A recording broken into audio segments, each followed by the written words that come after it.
morning, everyone. Welcome back to my channel.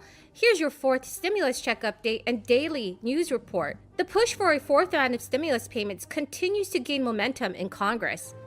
Our lawmakers have proposed a plan that would provide Americans with $1,200 a month. 9 Democrats hold firm on opposing the budget plan without a vote on the infrastructure plan. Thank you so much, everyone. With just days to go until the House returns for a brief session, competing Democratic priorities are still threatening to derail the adoption of a budget resolution, which is needed to begin the reconciliation process for enacting the party's economic agenda.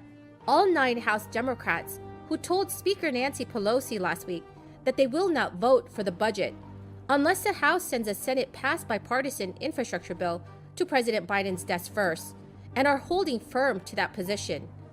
Nancy Pelosi also remains steadfast in her position that the House needs to hold on to the infrastructure measure until the Senate passes a $3.5 trillion reconciliation package, implementing instructions laid out in the budget resolution. Dozens of progressive Democrats have said they won't vote for the infrastructure bill without moderates in the House and Senate supporting the reconciliation package, leaving leadership to believe the only way to pass both is to move them together. But moderates think there is enough Republican support on the infrastructure to overcome progressive opposition. Madam President, in February of this year, there was bipartisan conversation about what's the next step dealing with. We knew we were coming out of it for going in arms. States were opening up, like my state in Oklahoma was rapidly opening in February, and there was this dialogue about what would happen in the economy. Unfortunately, in the middle of that dialogue, my Democratic colleagues determined we're going to go this on our own. Well, we still stay engaged. One of the big issues, though, was unemployment. Would there be additional unemployment benefits that would be done? Now, myself and multiple others raised the issue on both sides of the aisle.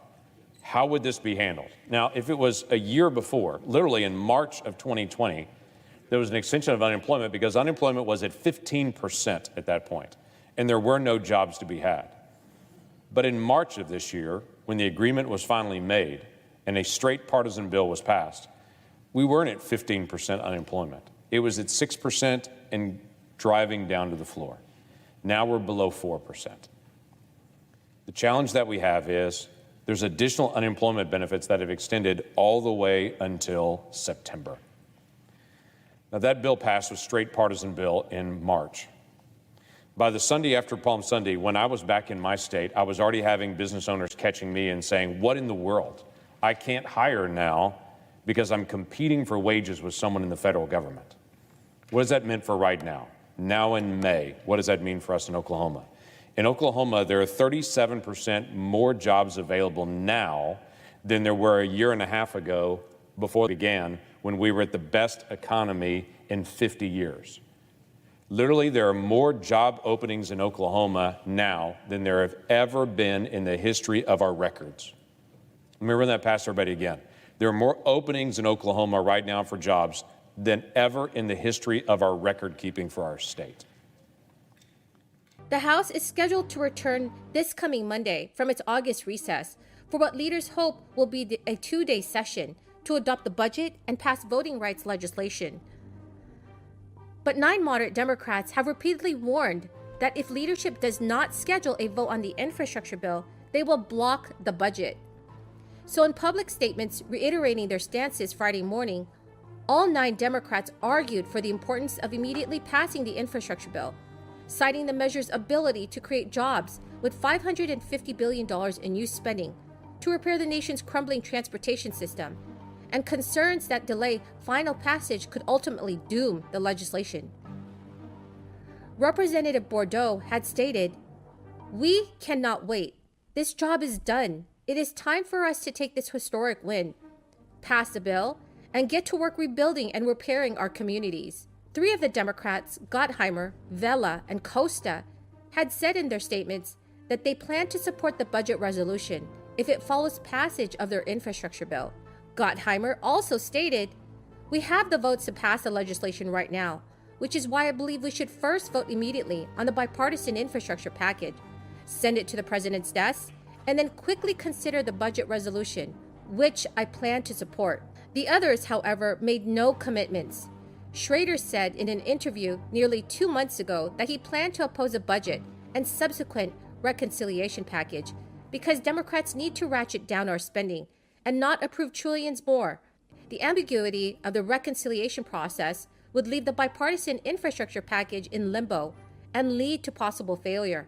Others like Case and Bordeaux have raised similar concerns about spending and have not said how they would vote on the budget. Representative Case said in a statement, "We must pass the $1 trillion Senate physical infrastructure package immediately and send it to the president without changing it and without linking it to the $3.5 trillion social infrastructure package." Nancy Pelosi offered a small concession last weekend, saying that Democrats would vote on a rule that sets up debate parameters for both the budget and the bipartisan infrastructure bill, but would not speed up the final passage on infrastructure.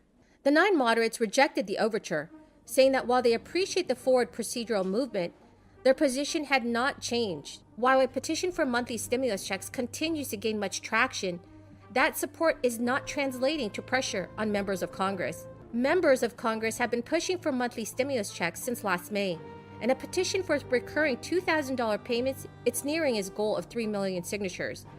However, the second and third round of stimulus checks caused a congressional brawl, and a recent bill for recurring payments has not yet gained enough support. 3 weeks ago, on July 30th, Representative Ilhan Omar introduced a bill that would create a nationwide universal basic income system. And if passed, the legislation would create a 5-year guaranteed income pilot program that would send out payments of at least $50 on a bi-weekly, monthly, or quarterly basis. The national program would then pay U.S. residents over the age of 18 at least $1,200 per month, and child dependents half the amount adults receive. Phase-outs will start for individuals who make over $75,000 a year and joint filers who earn over $150,000 a year. So everyone, what are your thoughts on this proposal? Should the bill be passed? Please leave your thoughts in the comment section below. Thank you so much, everyone, and have a very blessed week.